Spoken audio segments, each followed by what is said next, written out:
Salut YouTube, comment ça va? J'espère que vous avez la forme, que vous êtes prêts pour une nouvelle vidéo. Aujourd'hui, rien à voir, on part sur une review du Day 2 de la Million Week. Voilà, tout simplement parce que je n'ai pas streamé le jour de mon Day 2. Avant de lancer la review, comme d'habitude, n'hésitez pas à vous abonner, à liker le contenu. Et surtout, vu que c'est une première fois que je fais une review sur ma chaîne, n'hésitez pas à me donner des retours, hein. Je tiens à le dire, je ne suis pas genre professionnel, je suis genre amateur passionné. Donc il est normal que je fasse des erreurs et que je corrige mes erreurs dans cette review. C'est le but aussi, hein, de voir où est-ce que je pêche. L'idée aussi, c'est que vous puissiez participer dans les commentaires et qu'on puisse essayer d'apporter un petit peu les petites précisions qui manquent peut-être. Donc voilà. Et bien sûr, sentez-vous libre de le faire et de manière constructive, bien entendu.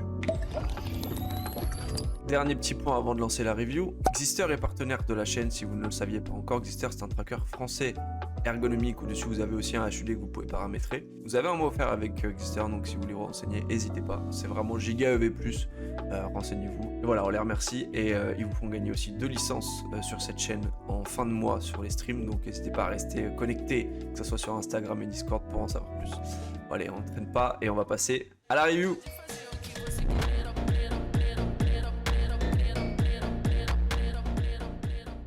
Ok, donc nous voici sur ce Day 2 de la Million Week qui est mon premier bac d'un 10 euros. Donc en conséquence, quand je démarre un Day 2, j'ai tendance à regarder tous les profils à ma table. Donc je pense que c'est la première chose que je peux vous conseiller de faire. Prendre le temps d'ouvrir PokeStat et d'aller voir justement les profils des joueurs. Comme ça va nous permettre d'adapter aussi notre stratégie. Donc ensuite, il est aussi important de savoir comment lire justement les profils sur PokeStats. Donc par exemple ici, si je regarde mon premier adversaire à ma gauche qui s'appelle Ocarina of Time, on va tout de suite regarder son PokeStat. Alors il y a beaucoup de gens qui se fient à l'espèce de Nutri-Score là, qui est à côté du pseudo. Moi je fais pas vraiment gaffe à ça, je vous avoue que pour le coup je skip un petit peu cette partie-là. Ce qui est important, c'est de regarder le volume qui a été fait déjà, et sur combien de périodes. Donc c'est important de voir si le volume a été fait sur une courte période ou sur une grande période. Si c'est sur une grande période, donc c'est un joueur qui va être assez récréatif. Et si c'est sur une courte période, dans ces cas-là, il faudra prendre en compte que ce sont des stats qui sont compacts, d'accord? Donc c'est-à-dire que c'est un faible volume et qui ne va pas être forcément représentatif du niveau du joueur, ok? Ensuite, on regarde l'ABI. Pourquoi on regarde l'ABI? Parce que justement, si vous êtes sur un tournoi cher ou pas cher, souvent Vilain va avoir une manière de le jouer différemment. En fait, c'est humain sur un top de buy-in d'être un peu plus scarce chez certains joueurs, surtout chez des joueurs qui sont récréatifs. Et à l'inverse, sur des bottoms de buy-in, que ce soit chez des joueurs réguliers ou récréatifs, eh bien, ils vont peut-être en foutre un petit peu plus partout. Voilà, donc c'est une manière aussi de voir comment les joueurs vont s'adapter.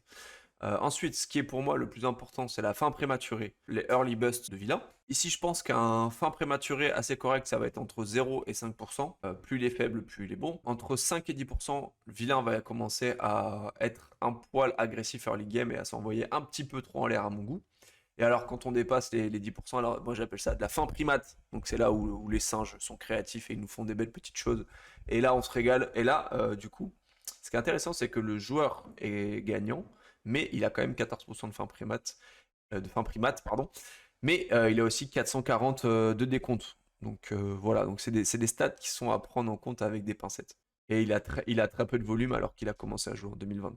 Ensuite, la fin tardive. Pour une bonne fin tardive, ça va être entre 14 et 16%, je pense. Entre 10 et 14, c'est moyen. Et en dessous de 10%, eh ben, c'est très faible. Donc ça va être les capacités de vilain à deep run.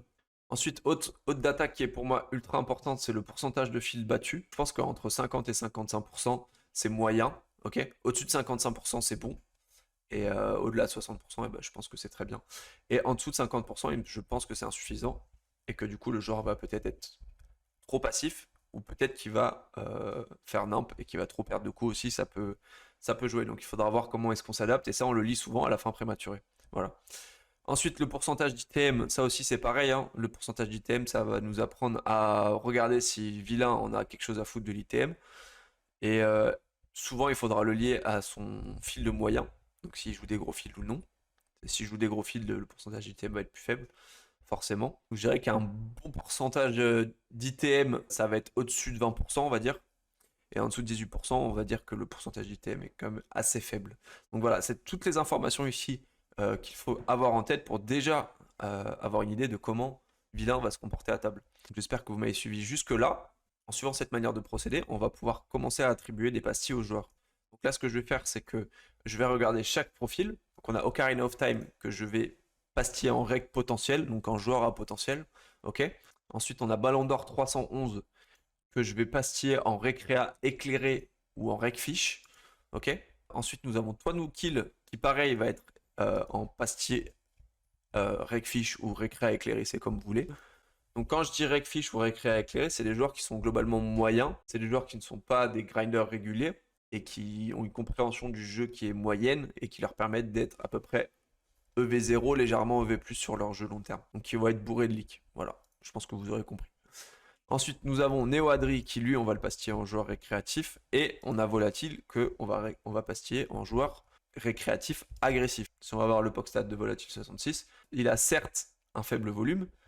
C'est un volume qui est fait sur le court terme ici. Mais il a quand même 20% de fin prématurée et 37% de fil battu. D'accord? 5% de fin tardive. Donc même si c'est 500 en tournoi, on peut quand même avoir une idée de l'agressivité du joueur. Donc on a une table qui est quand même relativement correcte. Ok, on va juste se méfier d'Ocarina of Time, mais après le reste, je pense qu'on a un edge sur les autres joueurs. Tout au long de cette vidéo d'ailleurs, on va prendre le temps de profiler les joueurs, parce que justement, on a deux stratégies. On a une stratégie versus joueur récréatif. Donc après, on va avoir plusieurs types de joueurs récréatifs. On va avoir le joueur récréatif passif, le joueur récréatif agressif, loose, tight, neat. Et donc notre stratégie va devoir s'adapter en fonction du profil, d'accord? On ne joue pas uniquement nos ranges, on les applique selon le profil contre lequel on joue, ok? Donc du coup, on a deux stratégies. On a une autre stratégie qui est contre les joueurs réguliers. Donc on aura plusieurs types de joueurs réguliers. Donc les joueurs réguliers de notre ABI, les joueurs réguliers d'un ABI plus faible ou d'un ABI plus fort. Et donc de ces cas-là, on va aussi adapter notre stratégie en fonction de l'ABI de vilain et aussi selon ses stats. C'est pour ça que c'est intéressant d'avoir un HUD parce que du coup, quand vous allez recroiser des joueurs, vous allez potentiellement pouvoir voir des leaks qui vont se dessiner. Par exemple, je vais vous donner une stat toute bête, mais le pourcentage de check raise sur notre C-bet. Ok. Bon, voilà un petit peu pour les profils. Moi, il faut savoir que je suis un joueur qui joue très très exploitant, d'accord? Donc je joue très peu GTO. La GTO, je m'en inspire et je m'adapte surtout selon les profils. Et je pense que globalement, c'est ce qu'il faut faire, d'accord?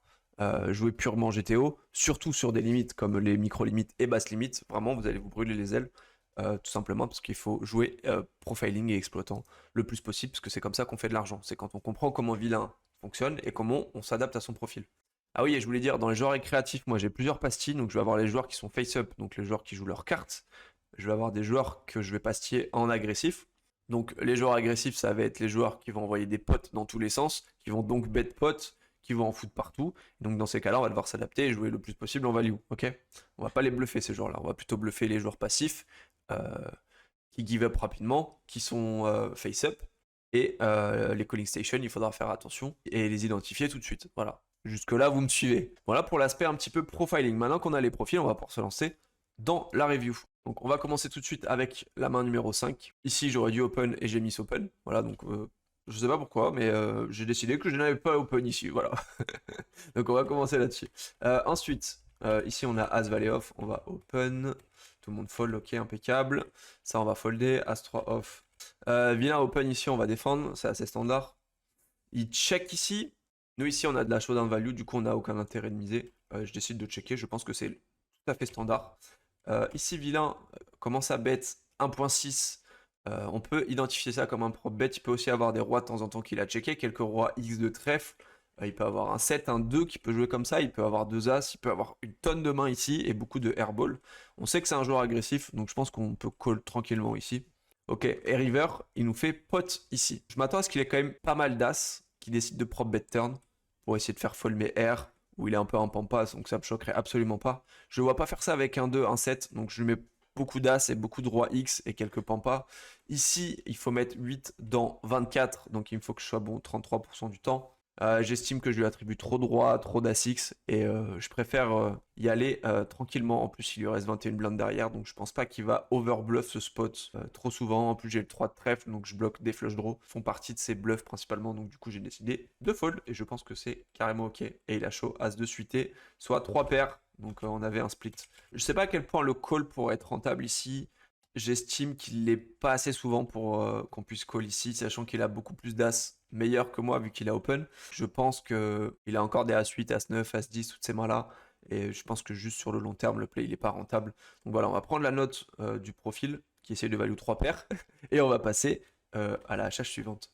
Ok, ici on a As5 off. Toi, nous kill décide d'open. On va défendre contre lui. On va checker. Toi, nous kill décide de faire un peu plus de tiers pot. Si je dis pas de bêtises. Ici, on va nulle part, hein, on va bien sûr call, pas d'intérêt à raise ici, on va s'enfermer que contre les meilleures mains de vilain. En plus, on bloque la drawing range. Du coup, on va just call ici. Turn, double flush draw, on va checker. Toi, nous kill qui décide de check. Donc du coup, ici, il se cap, parce que normalement, si tu as un bon as ici, tu dois absolument bet en value sur les doubles flush draw. Donc ici, pour moi, il est capé, donc ça va être des mains du style 10-10 à roi-roi, des Broadway principalement, des flush draw. Donc il faudra faire attention s'il y a un trèfle qui est river. Je lui mets pas de flush draw à cœur, parce que ces flush draw à cœur, c'est des mains qui ont souvent pas de showdown value, à part les as-6 de cœur. Donc je pense ici qu'il n'a pas de flush arrivé à la river, puisque c'est un 10 de cœur. Et du coup, ici, on a une décision. Est-ce qu'on check, sachant qu'on va s'attendre à ce que vilain va checker quand même très souvent tout ce qui est valet-valet à roi-roi, 7-7, 8-8, 3-3, 4-4, 5-5, les 6x, les 2x, les 9x et les 10x aussi, je pense, sachant qu'on a call au flop et que la flush rentre river, donc il va souvent showdown toutes ces mains-là. Maintenant, on sait que c'est un joueur qui est récréatif et qui a l'air assez passif. Du coup, j'ai pris la décision de value fin river et je pense que c'est très bien. Pour la première raison, c'est qu'il a tous les 10x de trèfle qui sont arrivés là. Donc il aurait pu ses bêtes toutes les Broadway, tous les 9x de trèfle, tous les 10x de trèfle, et aussi toutes les mains qu'on a citées juste avant, donc toutes les paires. Donc je pense qu'il est absolument primordial de trouver un bet ici, pour justement pas le laisser chaud dans les mains qu'on peut value. Et du coup, j'ai fait 4 blindes, soit 40% du pot, et je pense que c'est très bien. Et toi, nous décide de nous call avec Roi 10 off, magnifique. La main numéro suivante, la main numéro 23, j'ai As-3 suit. Je décide d'open, on les call par Ocarina of Time. Flop 10, 8, 5 Rainbow, donc on partage à peu près la même range ici avec Ocarina of Time. J'ai décidé de c-bet. Je pense qu'on peut check call, je pense qu'on peut un peu tout faire ici. Ça va être quoi le plan? Ça va être de 2 barrels les trèfles, les hauteurs, donc tout ce qui est valet, dame, roi, as et les trèfles. Même un 2, un 4, je pense qu'on va pouvoir 2 barrels assez souvent pour commencer à mettre de la, l'equity sur tout ce qui est gutshot, tout ce qui est 2 over, toutes les PP qui auraient pu float ici, de 2 à 4-4, 6-6, 7-7. Donc en vrai ça va, j'aime bien, je pense qu'on peut check call aussi, on peut un peu tout faire ici. Vilain décide de call, et sur l'as on a bien sûr 2 barrels pour se polariser. Ici on a le droit d'avoir des bluffs, des semi-bluffs, du style des PP, des Broadway, des gutshots, des flush draws principalement aussi. Donc du coup j'ai décidé de 2 barrels, bien entendu en value, tout en polarisant ma range. Donc là je pense qu'ici c'est correct, le sizing est discutable, on peut faire légèrement plus cher. Maintenant qu'il a call flop, j'imagine qu'il a encore des 10x, des 8x que je peux value, donc je pense qu'il va être à moitié inélastique, on va dire. Donc quand c'est un peu flou, je préfère size down un peu et essayer de garder des deuxièmes paires à value, plus quelques draws. Donc, du coup, j'ai décidé de faire 5 blindes. Je pense qu'on peut faire un peu plus cher. Je pense que j'aurais même me voir faire 7 blindes. Et vilain décide de fold. Ok. Ok, on va passer à la main numéro 28 ici, avec Dame 6 suité. On va open, on est call par Ocarina. Flop, Roi Valet 6, bicolore. Ici, on a deux options. Je pense qu'ici, on doit soit bet big en bluff en une street ou soit checker. Il me semble que in-game, j'ai fait tiers pot et je pense que c'est pas bon. Parce que justement, SB fracasse ce board et que notre range en value a envie juste de faire cher tout le temps. Voilà, si on a par exemple Roi Dame off sans pique, on a envie de faire très cher. C'est un peu notre street de value. Et justement, est-ce qu'on aura 3 street clean de value? Bah, je pense que non. Tout simplement parce qu'il y a des cartes qui vont freeze l'action, donc c'est-à-dire des pics, des mains qui connectent avec cette texture, et qui du coup vont faire un peu switch les équités, que ça soit chez lui ou chez moi. Et donc du coup, on a envie de valoriser, je pense, avec que du bet big, et sinon de checker pour pas de contrôle et aviser turn avec notre bottom de paire sans redraw. Parce que même si on redraw quinte, eh ben, il suffit qu'il y ait un pic, et du coup, bah, c'est un redraw qui va pas être forcément clean. Donc ouais, je devrais même faire soit cher, soit checker. Il raise ici, on va juste simplement fold. Ok, du coup on va reprendre le temps de bien profiler tous les adversaires en commençant par Vigic. Alors Vigic, c'est assez marrant parce que Vigic, il a quand même une super courbe. Il a des belles stats, ok. ABI 13, 69% de ROI, 46% de fil battu, c'est pas beaucoup, 18% d'ITM, c'est quand même ok.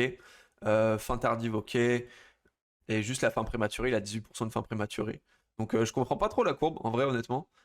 Il fait un petit peu de volume. Donc je sais pas, je pense qu'on va le mettre en joueur à potentiel, mais potentiellement c'est une grosse lockbox, donc on va faire attention. Ensuite, on a repart en slip qui est un rec fiche agressif, d'accord, donc ça on va le garder en tête. Ensuite, on a Dozix, on a très peu de volume sur lui, donc on va le pastiller en potentiellement récréatif. On a toujours notre fiche Néo Adri à notre table. Et enfin, on a Louis Vitor qui est un rec fiche légèrement agressif. Donc on a une table qui est encore ultra correcte, et on fera juste attention à Vigic ici. Ok, main 51. Ici, on va open dame valet off. On va se faire 3 bêtes par repart en slip.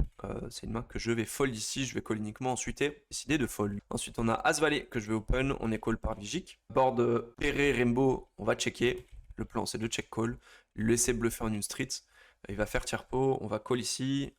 Du coup, je peux lui enlever pas mal de roi X. On peut lui mettre des petites PP, bien sûr. Des mains qui sont en pampa, hein, des dames X, des valets X, des 10X. Certaines mains qui ont des backdoors, bien entendu. Turn, ça va être un as. Je vais décider de checker sur l'as pour appuyer sur cette carte pour bet et commencer à faire fold des PP que je peux avoir chez moi. Il décide de checker, ok. Donc ici, quand il check, on peut lui enlever pas mal de rois, je pense.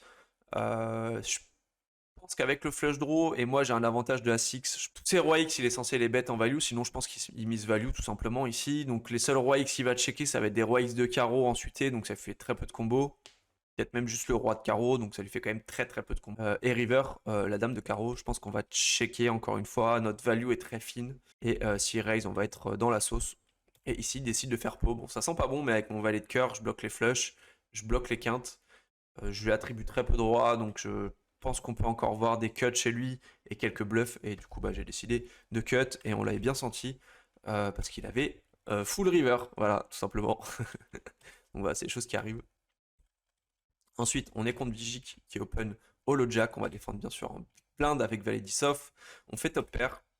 Vigic décide de ses bêtes, tiers pot. Donc assez standard sur cette texture. On va just call. Turn, c'est une belle brique. On va checker. Vigic check. Il a le droit de protéger sa range de value qui va pouvoir prendre river avec toutes ses overpairs parce qu'elle n'est pas vraiment effrayante cette turn. Il a encore le droit d'avoir des acids qui check pour avoir des lines de bet check bet si c'est un joueur compétent. Donc du coup on va faire quand même attention. Et river c'est une belle brique. Et là on a deux options. Soit on peut checker et espérer qu'il bet. Mais le problème c'est que nous on a un 10x. Donc on bloque tout ce qui est 10 et 8 suité, dame 10, roi 10. Qui sont des mains qui pourraient potentiellement déjà 2 barrels et potentiellement trouver un bluff river. Donc ici, je lui attribue pas mal d'As-X du genre As-Roi, As-Dame. Il peut avoir As-9 suits. Il peut avoir quelques 9 suités. Hein. Il a le droit d'avoir Roi 9 suité, Dame 9 suité, 10 et 9 suité. Il a le droit d'avoir toutes les PP. Hein. Donc 4-4, 5-5, 7-7, 8-8, 10-10. Et donc toutes ces mains-là, on peut les value. Et j'ai décidé, après, je sais pas si c'est très bien au vu du profil, qui est un joueur qui peut être régulier et agressif. Donc s'il raise, ça va être quand même très embêtant. Du coup, je pense que les deux options se valent un peu ici. J'ai opté, il me semble, pour le bet en fin value. Donc j'ai fait un peu moins de nippo. Et ça n'a pas manqué. On a réussi à value. Paire de 7. Ok, main suivante. À suite suité. On va open et on va avoir une décision parce que Neo Adri va décider de faire tapis. Et là, du coup, il faut calculer la cote du pot. Alors, on fait 12,4 fois 100 divisé par le coût du pot total. Donc, on va faire 30,2. Il faut 41% du temps qu'on soit bon. Bon, ok, pour le calcul de l'équité, moi j'utilise Equilab ou Poker Toolkit. C'est un peu comme vous voulez. Ici, on va devoir attribuer une range à bébé. Les As-X suités jusqu'à As-9 suité. As-Roi, As-Dame, As-Valet, As-10. Roi-Dame suité, Roi-Dame off, Roi-Valet suité. Et en PP, je pense qu'on peut lui mettre jusqu'à paire de 5. Je pense que c'est une range qui est assez réaliste. Et contre cette range, nous, on est milieu de position numéro 3 et on a As-8 suité. Et on va calculer l'équité. Contre cette main, on a 37,59% d'équité. Du coup, je pense qu'on n'est pas bon. Et par contre, si on prend un scénario un petit peu plus optimiste, donc en mettant toutes les PP, Dame Valet suité, Roi Valet off, As-9 off, As-8 suité, si on applique, on va être à pile poil 41%. Donc il faudrait vraiment que ça soit ultra optimiste comme range de jam et qu'il soit très loose. Et je pense pas que ça soit le cas ici. Donc je pense que le call est perdant. Et donc je suis content de m'être vu tout simplement folder ici. Et donc sur Equilab, on a vu qu'on avait à environ 37,5% contre une range correcte et il nous fallait 41%. Et donc on a fold ici et c'est un fold qui est très bon. S'il avait un KO un petit peu plus important, ça aurait augmenté notre cote et on aurait peut-être dû prendre un call ici. Ok, on va tout de suite jump à la main numéro 72. Ici, on a 20 blindes, donc on a perdu quand même pas mal de plumes. On a repart en slip qui décide d'open. On va défendre la suite suité, j'ai pas de jam ici, c'est trop bas. On va checker. Vilain décide de check back, ok. Turn, las, plusieurs options. On peut soit bet, soit checker. Je pense que vilain va souvent bet las, ici. Du coup, j'ai décidé de checker. En plus, on sait que c'est un profil qui est récréatif, agressif. Donc c'est parfait. Parfait ici. Donc il nous fait mi-pot. On va décider de call. Et river c'est la plus belle, et en même temps ça peut peut-être le faire flipper un petit peu, sauf qu'il n'y a pas de flush draw qui rentre, et là je vais faire une erreur. Je vais faire une erreur parce que en fait je vais essayer de value As-Dame, As-Roi, As-10, et le problème c'est que c'est un joueur qui est agressif et récréatif, donc je pense qu'ici qu'il ait un As ou qu'il ait rien, il va souvent tout me demander. Et là, du coup, j'ai fait l'erreur de jam, alors qu'en fait, qu'il soit en value ou en bluff, souvent il va tout me donner. Je trouve que c'est une petite erreur d'adaptation par rapport au profil. Et vilain, bien sûr, il fold. Ici, on va jump à la main numéro 86. On a deux nouveaux profils à la table, donc on a déjà Ver de Terre, et accrochez-vous parce que Ver de Terre, c'est du solide. Il faut savoir que Ver de Terre, il a 14% de fin pré-mat, ok. Et il a one time un Space KO, le Andromeda 50€, il a pris 100 000 euros dessus. Donc il a pris un énorme token dessus, sûrement un token légendaire. Du coup, bah, il est très matrixé par les Space KO, je pense. Et ce qui est marrant, c'est que je regardais un petit peu les tokens max qu'il y avait pendant le Day 2, je m'en souviens. Et Ver de Terre, je le voyais faire n'importe quoi pour les bounty. Je l'avais eu call des horreurs. Du coup, ça va jouer sur une de mes décisions qui va être ici avec Paire de Roi. Où on pourrait avoir de l'open, bien sûr, c'est le plus standard ici, c'est l'open. Et au lieu de ça, j'ai décidé de power jam parce qu'il y avait Ver de Terre qui était en position sur moi et qui a encore repart en slip, qui a un gros stack et qui peut prendre mon token. Voilà, j'ai un petit token qui est sympa ici. Bon, il vaut 2 blindes, mais les mecs ils vont pas forcément faire attention.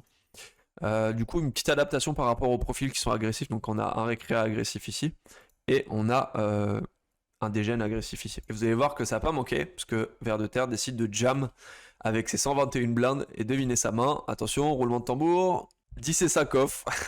Bon, le flop est clean, turn clean, river clean. Ok, on double up ici. Petite adaptation à faire si vous avez des profils qui peuvent s'envoler pour les KO. Là, on avait 16 blindes. Du coup, on a légèrement glissé sur le jam. Je pense qu'on peut faire les deux. C'est pas une erreur de jam, c'est pas une erreur de call. Et là, c'est vraiment exploitant le move pour le coup. Ok, main suivante. Dame valet suité. Ici, je pense qu'on a 34 blindes. On n'a pas envie de 3 bet fold. Je pense que le call est bon. Même s'il est limite. On va être en multi-way ici. On va décider de checker, repart en slip qui va faire mi-pot ici, donc un sizing qui est quand même assez agressif en multi-way, sur un board dry. On sait que c'est un joueur qui est agressif, donc je m'attends à ce qu'il ait quand même beaucoup de bluff ici. On va bien entendu call, on va nulle part, hein, avec top pair, backdoor flush. Turn, on va checker, repart en slip qui décide de mettre le deuxième, donc ici on va call, encore une fois. On va nulle part, et river, elle est belle, la doublette de la dame. Et on va s'adapter encore une fois au profil. Et cette fois-ci, je n'ai pas donc bet jam, j'ai checké pour lui laisser tous ses bluffs. Donc il a tous les flush draws qui ont miss, il a des R total, il a des PP, il a des dames il décide de faire tapis en call. Et s'il a roi dame, GG. S'il a as dame, GG, full GG. On va nulle part. Et il avait dame 9 suité, on a eu de la chance ici, on repasse à 75 blindes. Ok, main suivante, c'est une main qui va être ultra clé pour le tournoi, vous allez voir. Ici, il y a eu un open, on décide de flat avec paire de 6, hein, on va set mine. Je pense que tout le monde est à l'aise avec ce terme. On se retrouve en multi-way sur un flop 6-5-2 et on fait top 7 ici. Et alors là, accrochez-vous bien, parce qu'on a Endless Rise qui va donc bet jam ici. On a Neo Adri qui va read jam. Et nous, avec paire de 6, on a fait top 7. Et ben moi, Endless Rise, si tu as 3 et 4 suités, et ben GG. Mais nous, on va nulle part, on décide de jam derrière. Et accrochez-vous, on a Endless Rise qui a 5 et 2 off. Et Neo Adri qui a paire d'as. Donc voilà, Endless Rise qui devrait pas être ici avec son 5 et 2 off. Et Neo Adri qui a décidé de call avec sa paire d'as. Donc c'est assez standard sur un donc bet jam ici. Et on a 90% d'équité. Turn la dame, river la dame. Et on va faire full et prendre 2 bounty. Et on a pris le min cash sur le token violet. Et on a pris le min cash sur le token rouge. Et voilà pour cet HH de fou furieux. Ici, Dame Valet off, on décide d'open, on est call par Ver de Terre qui sera en position sur nous. Je pense qu'ici, hors de position, on a envie de checker déjà. Est-ce qu'on a envie de check raise? Pas forcément, on va juste check call, je pense que c'est très bien. Il fait mi-pot, donc c'est un sizing qui est quand même assez agressif. Je m'attends à ce qu'il ait beaucoup de bluff en une street. Quelques draws aussi, même si on bloque avec notre dame, hein. On bloque dame 9, roi dame. On va décider de call. Je lui enlève quand même pas mal de brelans. Je pense que paire de 10, paire de valet, il aurait raise pré-flop. Le seul brelan qu'il peut avoir, c'est paire de 5, mais je pense pas qu'il fasse aussi cher au flop sur un board dry. Enfin, dry sur un board rainbow, pardon. Turn, on va checker. Et là, il va mettre 3 carpos. Donc déjà, ça commence à puer un petit peu ici. Donc on va call encore une fois. Et river, on va checker. Et il va nous faire 3 carpos. Ok, ici, c'est un spot embêtant. Ça va être quoi ces bluffs? Ça va être principalement roi dame off, dame 9, roi 9, as dame. Quelques R total, quelques PP. Et en value, il va avoir quoi? En value, il va avoir 8 et 9 suités. Donc en théorie, il n'a pas de 8 et 9 off ici. Il va avoir quelques brelans, brelan de 5, brelan de 7, brelan de 4. Et c'est à peu près tout pour ses combos de value. Je pense pas qu'il fasse ça avec des mains style roi valet. Je pense qu'il y a que as valet qui pourrait faire sens un petit peu sur un 3 barrel, mais c'est assez fin. Du coup, je pense que as valet va de temps en temps checker river. Donc ici, je suis un peu perdu. Je sais que le joueur est agressif, qu'il en fout partout. Alors j'ai décidé de call. Dites-moi dans les commentaires si vous auriez call. Je pense que c'est close. Je pense pas que le call soit horrible. Et il avait 2 as en trap. Voilà, tout simplement. C'est des choses qui arrivent. Je pense que c'est 2 as, il doit les 3 bêtes préflop par contre, vu la profondeur. Donc voilà, ma question c'était un peu est-ce qu'on peut fold river quoi. Ok, main numéro suivante, la main numéro 110. Valet 9 suité ici contre un open low jack. On va flat ici, flop check. Et là, ici on est embêté parce qu'on a vraiment zéro équité, hein, on redraw pas. Du coup, je pense que là, si on a un bluff, ça va être assez cher en une street. J'ai décidé de bet. Je pense qu'ici, si on check, c'est pour give up. Je sais pas si on a un check give up pur ici, sachant qu'il a un gros avantage de range. Je m'attends à ce que quand même, sachant qu'il est low jack et que je suis cut off, il a quand même pas mal de bêtes ici avec tous ses as-x. Et il a jam. Même si de temps en temps il a des flush draws, bah, on peut rien faire avec Valet 9 suité ici malheureusement. Je sais pas si mon bet est bon. Je pense que de temps en temps il clear un petit peu ses Broadway qui nous dominent. Et sinon, je pense que j'aurais même voir faire un peu plus cher. Ok, main numéro suivante, c'est la main numéro 14. On a Narcissimo qui est arrivé à la table aussi. J'en avais pas parlé. Narcissimo qui a des stats de reg potentiels. Et on a donc Othon Mondain. Lui est un joueur potentiellement récréatif, hein. Bon, il a très peu de stats, mais ses stats sont déjà assez faiblardes. Bon, il a très peu de volume, donc on va pas le pastiller. Je pense qu'avec 41 tournois, donc on va juste faire attention. Ok, ici, à suite suité, il y a un mec qui est parti à tapis, repart en slip. On a Narcissimo qui décide de isoler à 3 blindes. Ici, on va call, on est call par vers de terre aussi. On va checker, tout le monde check.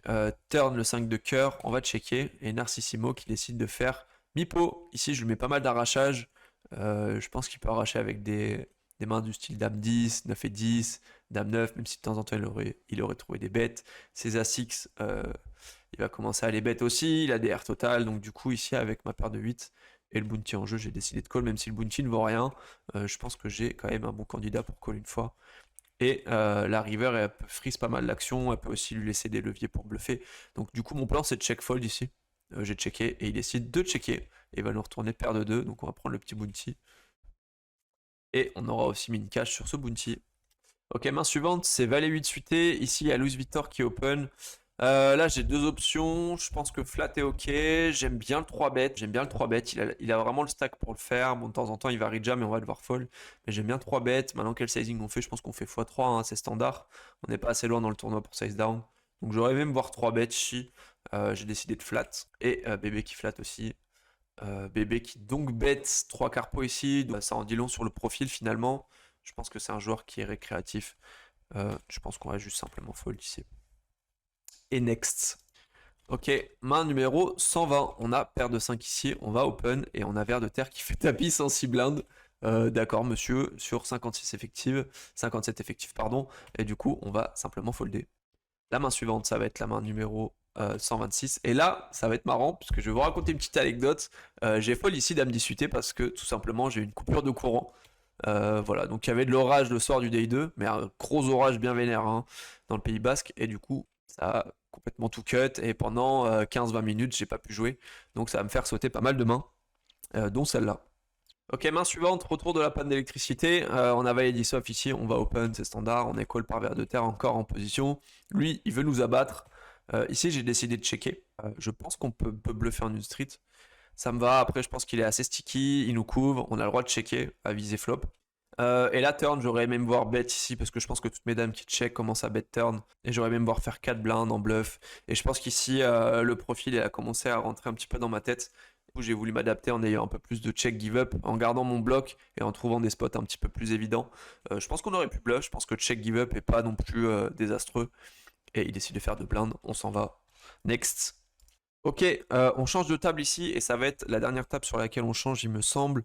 Pour faire un petit point sur les profils, on a Maluka qui est un joueur récréatif agressif, on a le Goat que j'ai, un joueur récréatif éclairé ou Regfish, le Yugo qui est un reg moins, on va dire, mais qui est quand même un joueur régulier, qui est break-even depuis un long moment. On a push de bottom qui doit être le joueur le plus compétent de la table. Et on a Vejo Mare Aska qui est un Rekfish. Pareil, qui a dû monter de l'argent à l'époque. Et qui est break-even depuis 3 ans. Break-even down depuis 3 ans. Donc on va le pastiller en joueur Rekfish. Donc une table qui est légèrement relevée, mais qui est pas non plus effrayante. Je pense que le seul qui nous fait peut-être un peu peur, c'est push de bottom. Et sinon le reste, on est quand même assez à l'aise. Ok, et ici je vais faire une erreur avec ma paire d'as, puisque j'ai décidé de 3 bet size. Je pense pas que ce soit une grosse erreur. J'aurais aimé me voir flat ici. Je pense que c'est le meilleur play. Flat les as en position.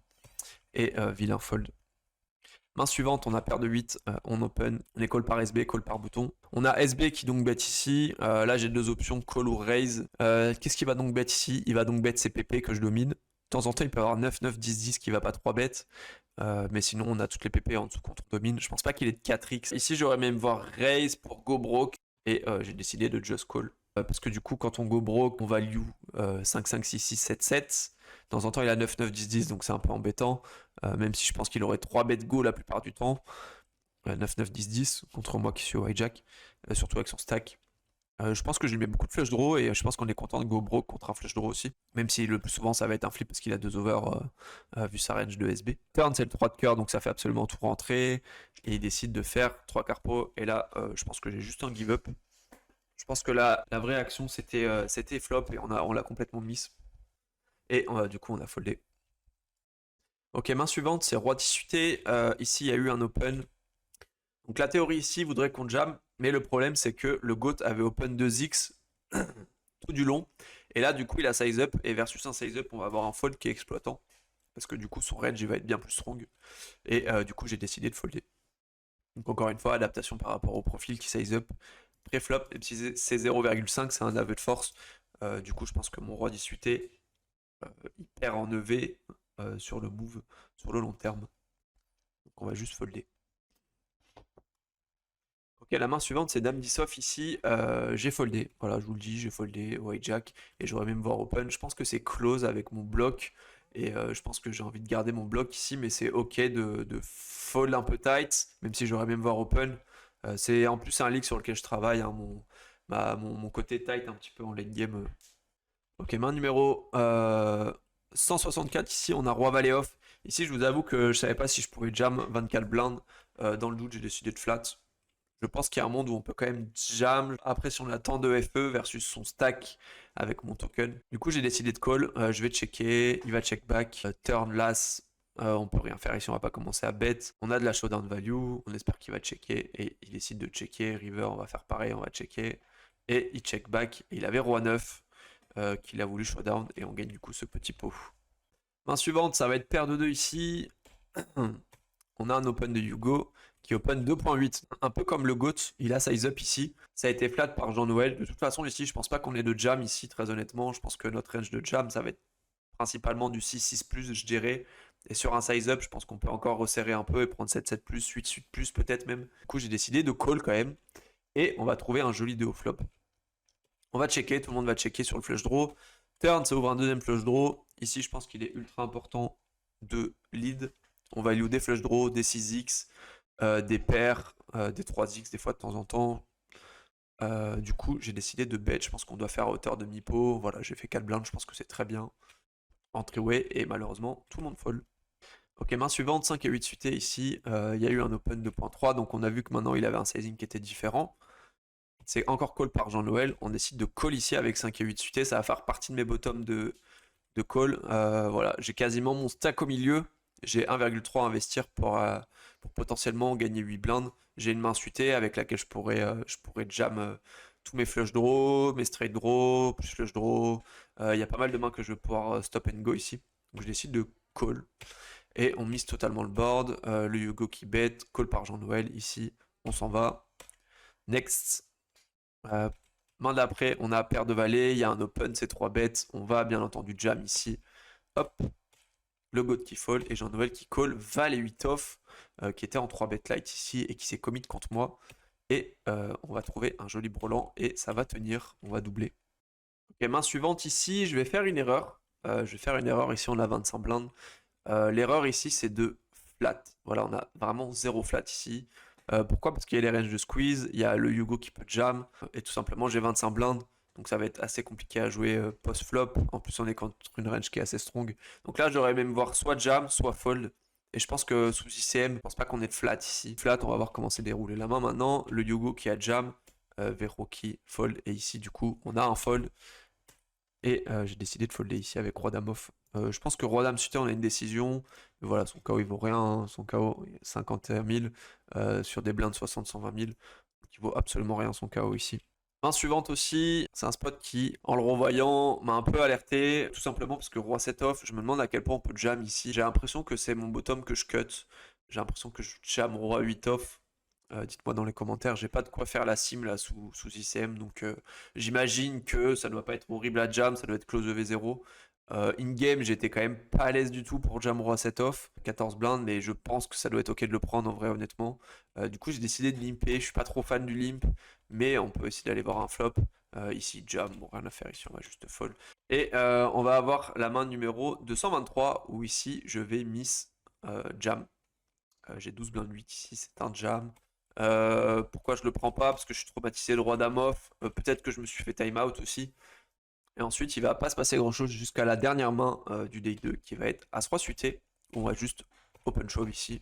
Et on va se faire call par Alexandre qui avait un super bounty en plus à ce moment-là, hein. Il avait 1000 euros de moyenne sur son bounty. Bon, il avait un giga stack, mais voilà. J'ai pas pris le temps de faire les profiling parce que sur la fin du tournoi, je joue pas beaucoup de coups. Je suis assez short stack. Et du coup, on n'a pas trop de profils sur lesquels on peut s'appuyer. Du coup, j'ai pas pris le temps de profiler la dernière partie. Je pense que vous m'en voudrez pas. Je pense que globalement, vous avez eu un petit peu tout ce qu'il fallait sur les profils, comment s'adapter. On a eu quand même quelques adaptations qui étaient intéressantes, hein, versus des profils qui size up, versus des profils agressifs, où justement j'ai manqué un petit peu d'adaptation aussi. Et Alexis André qui va call de 10, et ça va être le flip de trop pour nous, puisqu'on va le perdre. Ça va être terminé pour nous, pour la Million Week. Que dire sur ce day 2? Quelques petites erreurs. Globalement, en vrai, je suis content de revoir le day 2. Je trouve que je me suis quand même assez bien adapté. Overall, ça aurait pu être mieux. On aurait pu run un petit peu mieux aussi. Et donc, le rêve va s'arrêter là sur la Million Week. On va finir à la 394e place sur plus de 130 000 joueurs. Donc, c'est vraiment une de mes plus belles perfs sur les 10 euros. Et du coup, on va gagner 53,06 € en gain, et en prime on a pris 73,19 €, donc ça nous fait quand même une petite perf sympathique. Donc voilà les potes, c'est la fin de cette review. J'espère que vous allez kiffer ce nouveau format. Je l'ai fait de manière assez intuitive avec mon thinking process. Je vous ai laissé quelques réflexions à prendre dans les commentaires. Si vous voulez d'autres reviews, je pourrais vous en faire d'autres. Si vous voulez d'autres axes de review autres que le profiling, on pourra en faire ensemble. J'espère que ça vous a aidé, j'espère que vous avez appris quelque chose. Si c'est pas le cas, eh ben tant pis. Mais si le contenu vous a plu et que vous pensez que je peux améliorer le contenu, c'est-à-dire dans ma manière de m'exprimer, dans ma manière de développer, n'hésitez pas, hein, moi je suis preneur de tout, hein. Le but c'est de m'améliorer aussi dans ce type de format. Donc voilà, n'hésitez pas à le mettre dans les commentaires, n'hésitez pas à participer dans la review aussi dans les commentaires, toujours de manière constructive, hein, je compte sur vous. La prochaine vidéo, ce sera un best-of, voilà, je pense que vous avez déjà très hâte. Pour le reste, rendez-vous en stream du lundi au jeudi à midi. Et n'hésitez pas à vous abonner, à liker aussi pour soutenir. Et on se dit à une prochaine les potes. Allez, salut! Oh, j'ai fait ce truc avec la main là, comme ça là.